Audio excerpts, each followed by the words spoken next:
আমার প্রিয় দর্শক বন্ধুরা, পাপিয়াস কিচেন অ্যান্ড ব্লকে আপনাদের স্বাগত। আজকে আপনাদের সামনে হাজির হয়েছি একটা ভিন্ন স্বাদের সিমের রেসিপি। আপনাদের আশা করি ভালো লাগবে। ভালো লাগলে অবশ্যই লাইক, কমেন্ট, শেয়ার করার অনুরোধ রইল। দেখুন বন্ধুরা, চলে এসেছি আমি সিম নিয়ে একটা ভিন্ন স্বাদের একটা সিম বাটা দেখাবো। এর আগেও আমার একটা সিম বাটা রেসিপি আছে আমার চ্যানেলে, কিন্তু এটা আজকে যেটা দেখাবো এটা একটু একদম ভিন্ন। তো এই সিমগুলো ভালো করে ধুয়ে নিয়েছি, এখন এটাকে আমি কেটে নেব। কাটার প্রসেস তো সবাই জানেন আপনারা, সিম কীভাবে কাটতে হয়। তাও একবার আমি যারা একদম নতুন তাদের জন্য আমি একটু দেখিয়ে দিচ্ছি। এই যে এখান দিয়ে নিয়ে এই যে শিরাটা আছে এটাকে আমরা কেটে বাদ দিয়ে দেবো, করে এই মাঝখান দিয়ে দু টুকরো করে দেবো। খুব সুন্দরভাবে শিরাগুলো উঠে যায় এরকমভাবে। বন্ধুরা আমি এরকমভাবে সবগুলো শিরাই উঠিয়ে নেব।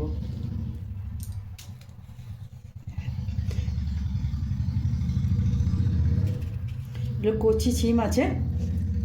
বুড়ো সিম হলে কি বন্ধুরা অতটা খেতে স্বাদ হয় না, তাই জন্য চেষ্টা করবেন একটু কচি ধরনের সিম আনার জন্য। দেখেন এখানে 250 মতন সিম নিয়েছি। এরকমভাবে আমি সবগুলো কেটে নিয়ে আপনাদের কাছে ফিরে আসছি। দেখুন বন্ধুরা, আমি সবগুলো কিন্তু কেটে নিয়েছি। এখন কি করব সেটা এখন আপনাদের সাথে শেয়ার করছি। দর্শক বন্ধুরা, আমি দেখুন গ্যাস অন করে নিলাম, আর একটু কড়াইয়ের মধ্যে আমি হাফ কাপ মতন আমি এর মধ্যে জল ঢেলে দিয়েছি। জল দিয়ে এর মধ্যে একটু দিয়ে দেবো সামান্য একটুখানি লবণ। লবণটা দেওয়ার পরে এখন যে সিমগুলো আমি কেটে রেখেছিলাম সেই সিমগুলো এখন এর মধ্যে দিয়ে দেবো। এগুলো একটুখানি আমি ভাপিয়ে নেব।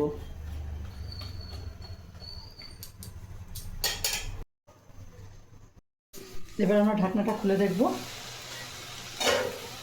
জলটা পুরোটাই টেনে গেছে, একটুখানি আছে, এটা টেনে যাবে। জলটা আমরা পুরোটা টানিয়ে নেব। আর 80% সিম সেদ্ধ হয়ে গেছে। পুরো জল টেনে গেছে পুরো। এখন কি করব, আমরা এটাকে মাঝখানটা একটু ফাঁকা করব। মাঝখানটা ফাঁকা করে মধ্যে দিয়ে দেবো আমরা অল্প একটুখানি সর্ষের তেল।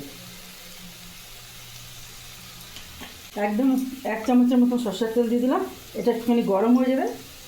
তেলটা যে একটু গরম হবে তখন আমরা এই সিমটাকে ভেজে নেব। সাথে আর একটা জিনিসও আমি ভাজবো। সেটা কি ভাজবো দেখাবো ওখানে। এটা আগে ভেজে নিই, আমি সিমটা আগে ভেজে নিই, তারপরে ভাজবো। নাড়াচাড়া করে এটাকে আমি একটু ভেজে নেব। খুব খেতে খুব টেস্ট হয় বন্ধুরা। গরম গরম ভাতের সাথে কিন্তু অসাধারণ লাগে খেতে। অবশ্যই একবার ট্রাই করবেন। আমার আর একটা সিম বাটার রেসিপি আমার চ্যানেলে আছে, আপনারা চাইলে ওটাও একবার দেখে নিতে পারেন। 2 রকম সিম বাটা, অপূর্ব খেতে, গরম গরম ভাতের সাথে। ভাজা হয়ে গেল দেখুন বন্ধুরা। এটাকে এবার আমি এখন তুলে নেব। গ্যাসটাকে কমিয়ে দেবো।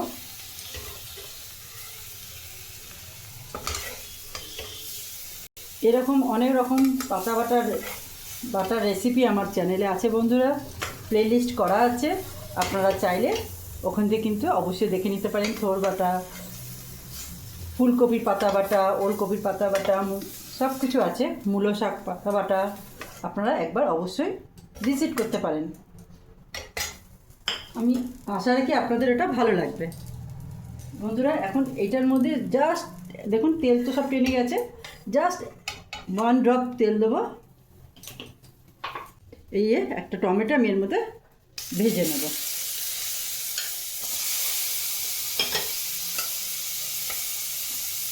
একটু পোড়া পোড়া মতন করে ভেজে নেব।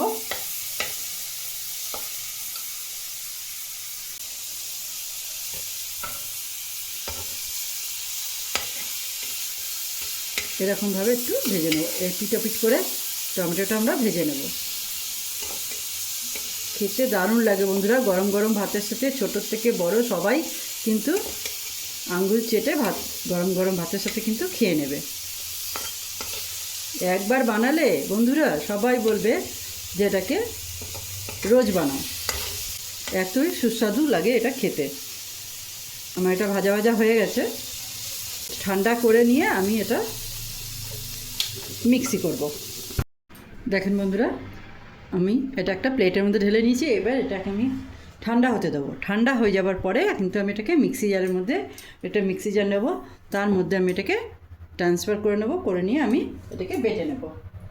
তো আমি এটা বেটে নিয়ে তারপরে আপনাদের সামনে আসছি। এর মধ্যে ঢেলে নিয়েছি বন্ধুরা। এখন এর মধ্যে দুটো আমি কাঁচা লঙ্কা দিয়ে দেবো। ঝালটা আপনারা আপনাদের টেস্ট হিসাবে দেবেন বন্ধুরা। আমি দুটো কাঁচা লঙ্কা দিলাম এখানটায়। বন্ধুরা ফিরে এসেছি, দেখুন একটা পেস্ট বানিয়ে নিয়েছি। এটা গরম বসিয়ে দিয়েছি, আমার গরম হয়ে গেছে। এখন আমি এর মধ্যে অল্প একটু সর্ষের তেল দেবো। এই রান্নাটা অবশ্যই বন্ধুরা সর্ষের তেলে করবেন। সর্ষের তেলে করলে এর স্বাদটা কিন্তু দ্বিগুণ হয়ে যায়। পাতা বাটার যে গন্ধটা, টেস্টটা খুব সুন্দর আসে। সেই জন্য আমি বলবো আপনারা এটা অবশ্যই সর্ষের তেলে করার চেষ্টা করবেন।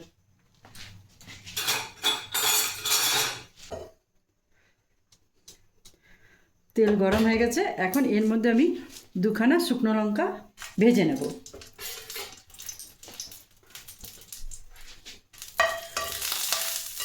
এর মধ্যে আমি একটা শুকনো লঙ্কা এখন আমি উঠিয়ে রেখে দেবো, আর একটা শুকনো লঙ্কা এর মধ্যে থাকবে। একটা লঙ্কা আমি উঠিয়ে রাখলাম,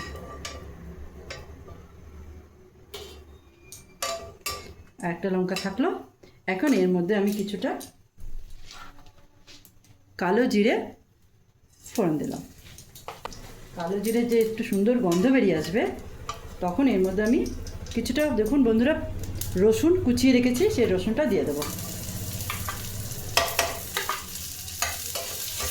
রসুনটা যে একটু গন্ধ ছাড়বে, সুন্দর একটা রসুন ভাজার গন্ধ আসে, ততক্ষণ আমরা একটুখানি ভাজতে লাগবো।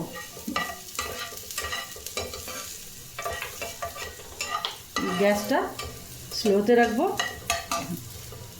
এর পর এই যে পেঁয়াজ কেটে রেখেছি আমি একটা, সেটাকে দিয়ে দিলাম। এবার এটা একটু ভেজে ভেজে নেব। এটা তাড়াতাড়ি কুক হওয়ার জন্য আমি এর মধ্যে একটুখানি লবণ দিয়ে দেবো। সামান্য একটু লবণ দিয়ে দিলাম। যখন সিমটা সেদ্ধ করেছি তখনও কিন্তু আমরা একটুখানি লবণ দিয়েছি। পেঁয়াজ ভাজার মধ্যে একটু লবণ দিলাম। লবণটা অ্যাডজাস্ট করে দিতে হবে। এটা একটু ভেজে নিই। বন্ধুরা দেখুন কত সুন্দর লাল লাল করে পুরো ভেজে নিয়েছি পেঁয়াজটা। পেঁয়াজের একটা সুন্দর ভাজা গন্ধ বেরিয়েছে। এখন আমরা যে সিমটা যেটা আমরা বেটে রেখেছিলাম, সেটা এখন এর মধ্যে আমি দিয়ে দেবো। সম্পূর্ণ সিম বাটাটা দিয়ে দিলাম এর মধ্যে। এখন এর মধ্যে একটুখানি রয়েছে, এটার মধ্যে আমি একটুখানি জল দেবো, সামান্য একদম অল্প একটু জল দিয়ে আমি এটাকে ভাজা ভাজা করতে থাকবো। এই জলটাকেও আমাকে পুরোটা টানিয়ে নিতে হবে, সুতরাং সেই বুঝে জলটা দিতে হবে। যত কম পারা যায় জল, তত কম জল দেওয়া হবে।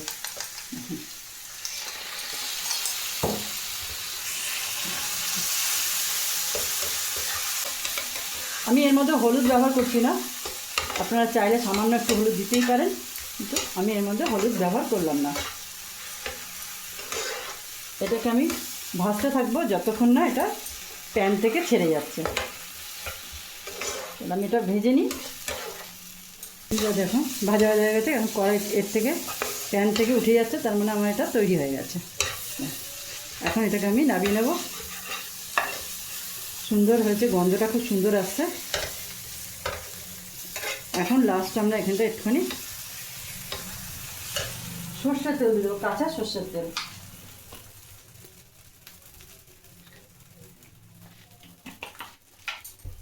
কাঁচা সর্ষের তেলটা দেওয়াতে গন্ধটা এত সুন্দর আসবে, খেতেও খুব গরম গরম ভাতের সাথে না অসাধারণ লাগবে। এবার আমি এটাকে নামিয়ে নেব। এর মধ্যে দিয়ে দেবো ধনেপাতা, ফ্রেশ ধনেপাতা। আর এই যে লঙ্কাটা আমরা ভেজে রেখেছিলাম প্রথমেই, এটাকে এখন আমি এটাকে ক্রাশ করে দেবো। ভাজা লঙ্কার যে গন্ধ বেরোবে, পুরো ভর্তাটার স্বাদ অনেকটাই চেঞ্জ করে যাবে। আর দিয়ে দিলাম কিছুটা পেঁয়াজ কুচানো। আর এগুলো দিয়ে আমি মেখে নেব। তেল তো আগেই মাখিয়ে নিয়েছি কড়াইতে দিয়ে, কাঁচা তেল। তো এখন আর তেল আর দিতে হবে না, কাঁচা তেল। এখন এটাকে সুন্দর করে আমরা মাখিয়ে নেব। নুন যদি আপনাদের লাগে তাহলে নুনটা টেস্ট করে নেবেন আগে, টেস্ট করে তারপরে আপনারা নুনটা ব্যবহার করবেন। আমার নুন আর লাগবে না, কেন আমি টেস্ট করে দেখে নিয়েছি, আমার নুন একদম ঠিক আছে।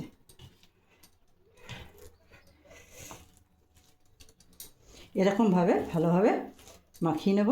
গরম গরম ভাতের সাথে পরিবেশন করুন বন্ধুরা। ঘরে সবাই, ছোটোর থেকে বড় সবাই হাত চেটে চেটে, আঙুল চেটে চেটে খাবে, এত টেস্ট লাগে খেতে এটা। এই শীতকালে শিম বাটা খেতে, সব রকম বাটা খেতে কিন্তু ভালোই লাগে। বন্ধুরা, কেমন লাগলো আমার রেসিপিটা? যদি ভালো লাগে অবশ্যই একটা লাইক করে দেবেন। আর যদি প্রথমবার এসে থাকেন, আমার চ্যানেলকে সাবস্ক্রাইব করার জন্য অনুরোধ রইল।